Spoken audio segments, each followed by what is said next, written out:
შაჰინის სახელობის სკოლის მე-12 კლასელთათვის დღეს ბოლოს არი დაირეკა. სკოლა წელს 30-მა მოსწავლემ დაასრულა. მეგობრობის სკოლა ლიცეუმის გამოსაშვების საღამოს სასტუმრო შერატონში საზეიმო ღონისძიებით აღენიშნა. ღონისძიებას მოსწავლეების მშობლები, პედაგოგები და აჭარის მინისტრთა კაბინეტის წარმომადგენლები ესწრებოდნენ. როგორც სკოლის დირექტორი მეჰმედ სალიქოჩი განმარტავს, სკოლის გამოსაშვების საღამო საქართველოს დამოუკიდებლობის დღეს ეძღვნება. შეგახსენებთ, რომ ინგლისურენოვანი საგანმანათლებლო დაწესებულება ბათუმში 14 წელია ფუნქციონირებს.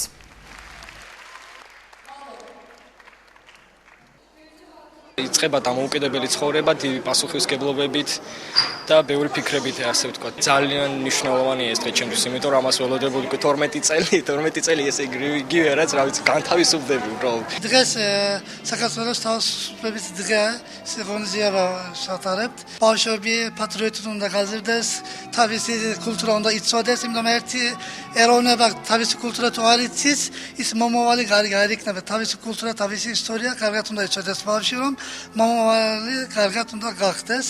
იმიტომ ჩვენ განათლების წესია, ბავშვები უნდა იცოდეს ამ სასწავლო დღეები.